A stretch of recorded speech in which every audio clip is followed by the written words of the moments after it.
She woke up with no memories, floating in the void of a space station. Out there, a murdered ambassador and 12 alien civilizations on the brink of an unprecedented war. And the only thing standing between peace and the end of the galaxy is a human whose past was ripped from her mind. The first thing Elizabeth Spencer remembered was the cold of metal against her face. She awakened in a sterile room with walls that seemed to extend infinitely in all directions, creating the sensation of floating in space. Her head throbbed with a dull pain, as if someone had reorganized her thoughts during the night. "Dr. Spencer," a soft voice echoed around her. "Welcome to Concordia Station." Elizabeth slowly rose, trying to process where she was. Her last memories were fragmented. She remembered being in her office in Geneva, working on peace negotiations in the Middle East. But everything after that was a thick fog. Now, through the transparent windows of the room, she saw the vast cosmos dotted with stars she didn't recognize. "You have been chosen," the voice continued, "for a mission of unprecedented importance. Your planet, Earth, is in imminent danger." A hologram materialized before her, showing a tall woman of ethereal appearance, with features that seemed to combine elements of various species. "I am the Prime Mediator of the Galactic High Council. Are you familiar with the Kepler 442 Accords?" Elizabeth frowned. Strangely, she knew exactly what it was about, though she was certain she had never heard of it before. The Kepler 442 Accords were a peace treaty that had maintained stability among 12 alien species for 5 decades. But how did she know this? "The treaty has been violated," the Prime Mediator continued. "The crystalline ambassador was assassinated during a diplomatic meeting, and the Zephyrians are the prime suspects. The 12 species are mobilizing their war fleets. You have 30 days to renegotiate a new treaty before a galactic war destroys millions of worlds." "I don't understand," Elizabeth murmured. "Why me? I work with terrestrial conflicts, not intergalactic ones." The Prime Mediator smiled sadly. "Your memories have been optimized for this mission. Irrelevant information has been removed, and essential diplomatic knowledge has been implanted. You now possess the necessary knowledge about all 12 species and their cultural protocols." Elizabeth felt a wave of panic. "You tampered with my mind. It was necessary. Without this optimization, you wouldn't have the skills to deal with species whose mental structures are completely different from humans. Some communicate through light frequencies, others exist partially in other dimensions." A new hologram appeared, showing devastating images of Earth being evacuated. Entire cities were being transported to massive spaceships while the planet was prepared for a possible attack. "If you fail," the Prime Mediator said solemnly, "humanity will be seen as complicit in the collapse of galactic peace. Earth will be the first target when the war begins." Elizabeth looked at her own hands, trying to distinguish between her real memories and the implanted ones. The weight of responsibility was overwhelming, but she also felt a strange confidence in abilities she didn't remember developing. "I accept," she said finally, her voice steadier than expected. "But I want to know exactly what you did to my mind." The Prime Mediator hesitated. "Some questions are better left for after the mission. Dr. Spencer, your ship departs for Nexus Prime in 2 hours." Nexus Prime was an architectural marvel that defied human comprehension. The diplomatic station extended 4 kilometers in all directions, with sections that seemed to fold upon themselves, creating impossible geometries that accommodated the physical and psychological needs of 12 completely different species. Elizabeth walked through the main corridors, observing the incredible diversity of life forms around her. The crystallines looked like living quartz sculptures, their translucent bodies pulsing with light patterns she now knew were their form of communication. The Zephyrians floated gracefully, their gaseous bodies contained in elaborate exos that gave them humanoid form. Ambassador Spencer, a resonant voice, called her attention. "I am Consul Vex High of the Neuroty." Elizabeth turned to face a creature that seemed like a mix between an octopus and an organic computer. Bioluminescent circuit-covered tentacles extended from its head, while multiple compound eyes analyzed her every movement. "Consul Vex High," Elizabeth responded, automatically executing the formal neurotic greeting, a slight bow, followed by a specific blinking pattern. She was surprised by the naturalness of the gesture. "Impressive," Vex High murmured. "Your neural modifications are quite comprehensive." During the following meetings, Elizabeth discovered that the situation was much more complex than she had imagined. The assassination of the crystalline ambassador had reignited ancient rivalries that had been fermenting for decades. The hegemonics accused the Zephyrians of conspiracy, while the Syntharchs questioned the legitimacy of the original treaty itself. But Elizabeth also noticed something strange. During a particularly tense negotiation between the Voidborn and the Stellar Nomads, she heard herself mentioning an incident that had happened 15 years earlier, an incident she shouldn't know about, since Earth had only made galactic contact 10 years ago. "How do you know about the Helio 7 massacre?" asked the Voidborn ambassador, his shadowy features seeming to absorb the light around him. Elizabeth stopped, confused. I shouldn't know about that, should I?" That night, alone in her quarters, Elizabeth tried to access her deeper memories. She remembered conversations she had never had, new intimate details about the species that went far beyond what any knowledge implant could provide. There was something familiar about Nexus Prim's architecture, as if she had walked these corridors before. When she closed her eyes, she could visualize routes through the station that weren't on the official maps. "Who am I really?" she whispered to the darkness. More disturbing still, she began to notice furtive glances from some ambassadors. There was recognition in their eyes, but also something that seemed like fear. During a break in negotiations, she intercepted a whispered conversation between two hegemonic assistants. "She's remembering," one of them said. "What will we do if she discovers the truth?" Elizabeth pretended not to have heard, but a chill ran down her spine. What truth? And why did some of the ambassadors treat her as if she were a threat, not a mediator? Elizabeth knew she couldn't trust the High Council for answers. If there were secrets about her identity, she would need to discover them herself. Her first clue came from an unexpected source. During a crystalline meditation session, the alien's light reverberation triggered a fragmented memory. She saw herself in a dark room, urgently whispering to someone whose face she couldn't distinguish. "The files are in the Nurati servers," her voice from the past said, "but you need to be careful. If they discover we know about the Triumvirate." The fragment faded, leaving Elizabeth with more questions than answers. What was the Triumvirate? And why did she have access to information that clearly wasn't part of her official briefing? In the early morning hours, Elizabeth sought out Consul Vexhai privately. The Nurati were known for their expertise in neural manipulation, but also for their rigid ethical codes. If anyone could help her understand what had been done to her mind, it would be him. Ambassador Spencer Vexhai received her in his private chamber, a space that pulsed with bioelectric energy. "You seemed disturbed." "I need to know what was done to my mind," Elizabeth said directly, "and I suspect you can help me."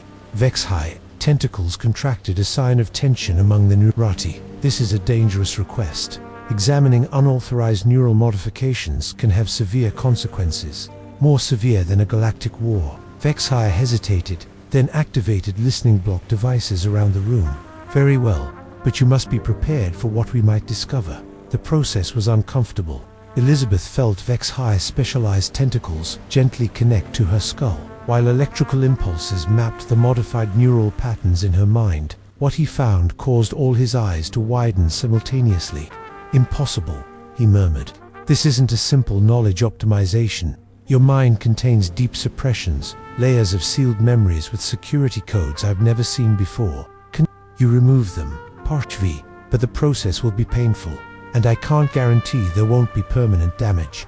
Elizabeth didn't hesitate. "Do it." The memories returned in devastating waves. Elizabeth remembered arriving at Nexus Prime not a few weeks ago, but 2 years ago. She had been sent as an infiltrated agent, investigating rumors of a conspiracy within the High Council itself. For months, she had collected evidence that 3 species, the hegemonics, the Syntharchs, and the Voidborn, had formed a secret alliance. They weren't just sabotaging diplomatic negotiations, but actively orchestrating conflicts to weaken the other species. "The Shadow Triumvirate," she whispered, the memories crystallizing. "They planned everything." Vexhai stepped back, his tentacles trembling. "Do you remember now what you discovered?" Elizabeth nodded, tears of anger and betrayal streaming down her face. "They sabotaged the Kepler 442 treaty. The crystalline ambassador's assassination wasn't an isolated act. It was the culmination of decades of manipulation. They want the other 9 species to destroy each other in war, so they can emerge as the only dominant powers. And you collected evidence. Yes, but where is it?" Elizabeth concentrated intensely. They erased those specific memories when they brought me back, but the files, they're hidden somewhere in this station. Vex-High activated more security devices. If what you say is true, then we've all been manipulated. The current negotiation process is just a farce to keep up appearances. While they finalize their plans, Elizabeth stood up, determination growing in her chest.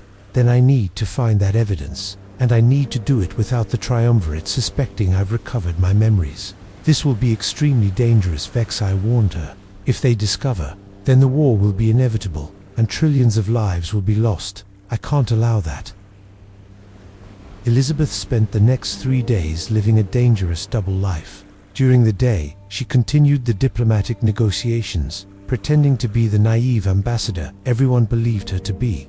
At night, she transformed into an infiltrated agent, exploring the darkest corners of Nexus Prime in search of the evidence she had hidden. Her recovered memories provided fragmented clues. She remembered having used a system of hideouts distributed throughout the station, but the exact locations were still blocked. Each night, she followed almost subconscious instincts, allowing muscle memories to guide her through maintenance corridors and abandoned sectors. The first evidence she found was hidden inside an atmospheric fan in the hegemonic sector. A small data device contained records of intercepted communications between Triumvirate leaders dating back 15 years. The plans were meticulously detailed: how to weaken rival species through economic conflicts, accidental sabotages, and even carefully orchestrated minor genocides. Phase 3 must begin within 2 years, said an encrypted message. The crystalline incident will be the perfect catalyst. Prepare the fleets for defensive positioning. Elizabeth felt nauseous. They had planned to assassinate the crystalline ambassador years before executing the plan. Every move, every reaction had been carefully calculated. But the most disturbing discovery was that her own original mission had been compromised. Through files she found in the Syntharch sector, she discovered that the Triumvirate had known about her investigation almost from the beginning. They had allowed her to collect evidence, planning to use her as a scapegoat when the time was right. The Terran agent will be programmed to discover the conspiracy at the appropriate moment, said a memorandum. Her premature exposure of the Triumvirate will be seen as a desperate act to deflect blame from Earth. This will give us justification to eliminate humanity as first priority. Elizabeth stopped breathing for a moment. She wasn't just an investigator, she was a piece in a much larger game. They had planned for her to discover the truth, but at their timing, not hers.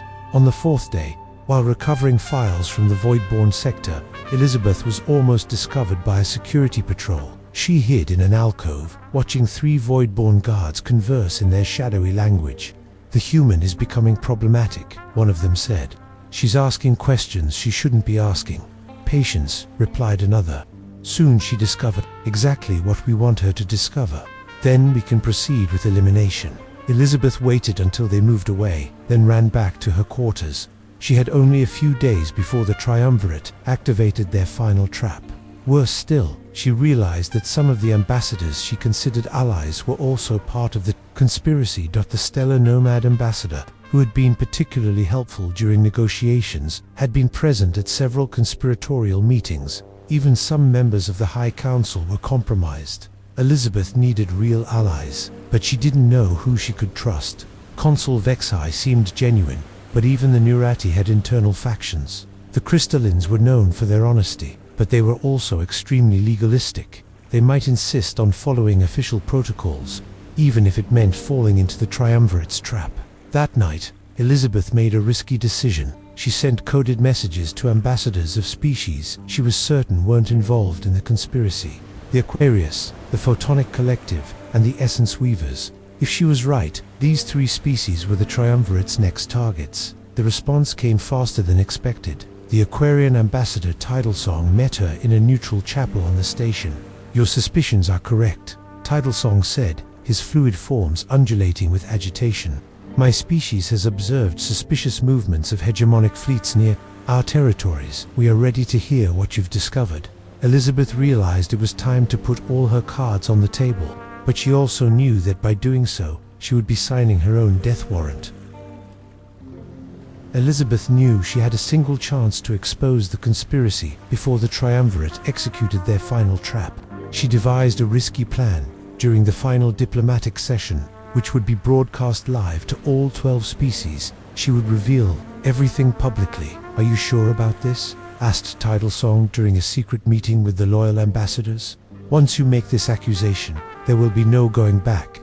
"If I do nothing," Elizabeth replied, "trillions of lives will be lost. The triumvirate will allow you to destroy each other, then emerge as the sole rulers. The photonic collective ambassador, an entity of pure energy contained in a crystal matrix, pulsed with determination. We will support you, but you need irrefutable evidence." Elizabeth smiled grimly.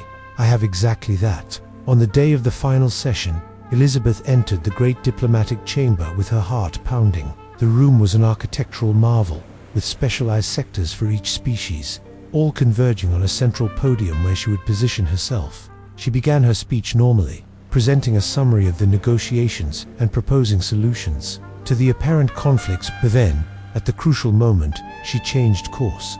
"Ambassadors," she said, her voice echoing through the translation systems to all galactic languages. "Before we continue, there's something you all need to know.